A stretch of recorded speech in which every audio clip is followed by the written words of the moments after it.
Ngayong araw guys, manunood lang sana tayo ng basketball pero napagkamalan agad tayong si Papa Dwight Ramos. Grabe, kaninong anak to ba't hindi to nagrebuilde? At para hamunin din ng 1v1 sa papugian ang player ni Coach Mavs sa Mavs Phenomenal Basketball na si Kent Sanchez.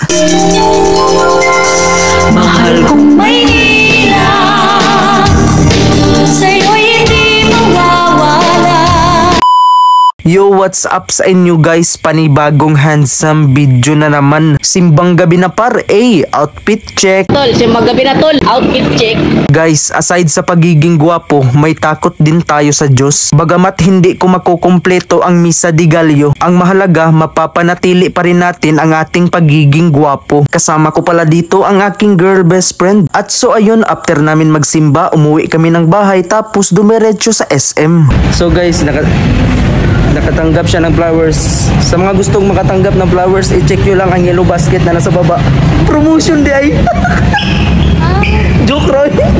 Guys, kakagaling lang natin sa simbahan kaninang madaling araw. Pero grabe, look at the result. Kahit tanghali na, hindi pa rin tayo nakitaan ng pagkahagard. Pumasok lang tayo ng SM na pagkamalan pa tayong may mall show. Ang pakay lang naman namin dito ay kumain sa parisan na may aircon. Ay ramen pala, QQ ramen. Nakasanayan naming kainin ay instant noodles lang. Kaya ayun, nagtry kami dito at nagpalakihan ng braso. At so ayun, bumiyahe na nga kami kasi may pupuntahan kaming basketball game sa Baybay City. Hindi tayo maglalaro, manunood lang. Pero bago niyan, napunta muna kami dito sa Lintaon Peak 16K Blossom. Bali, 16 mil ang nakatayong bulaklak dito. Bala ko sanang magpitas ng isa kaso baka makurintihan tayo ba? Umiilaw kasi to. Napakaganda dito guys, tapos ito ang view. Wait, Biringan City ba yun? Napakalakas ng hangin tapos sumabay pa ang pagiging pogi natin. Hala, si Alden Richard ba to? Pagkatapos naman yan ay pumunta kami sa isang restaurant na walang aircon. Ito yung ulam natin, grabe busok kaayo. Actually guys, late upload na to. January na ngayon tapos itong video na to nung December pa. At so ayun, andito na nga tayo sa Baybay City Gymnasium. Hindi pa nga tayo nakakapanood ng laro na pagkamalan agad tayong si Ritzy Rivero. Akala siguro nila may celebrity game ngayon kasi andito daw ako. Naabutan naming game 16 under, Oxy versus Baybay. Nagtaka ang mga tao kung bakit hindi ako kasali. Kasi daw ang muka natin ay pang 16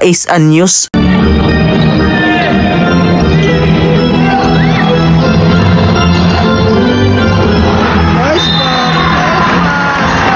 Grabe no, mga 16 anyos pa pababa ang edad. Magagaling na magbasketball. Pero ako dati nung 16 anyos pa, sipunin pa ako nun. Hanggang ngayon, 20 anyos na, sipunin pa rin. Panalo pala ang Oxygen, yung yellow team. Anak ka ng pogi. Ito ba yung nanonood lang ng basketball pero pogi pa din? As usual, pagkatapos ng game, napagkamalan na naman tayong si Papa Dwight Ramos. At ito na, bakbakang GP Colecciones versus Hilongos Leyte. Maglalaro din pala dito ang player ni Coach Mavs na si Kent Sanchez. Mahigit isang oras din na nakatayo tayo tapos ngayon nakaupo na sa wakas. At ito na nga, number 17 nag-Euro step pero baldog, buti na lang naka-star margarine to nung bata pa. Ginawang atab sa mga sumabay pero pag abot ng third quarter wala na, tinambak ka na yung GP Colecciones.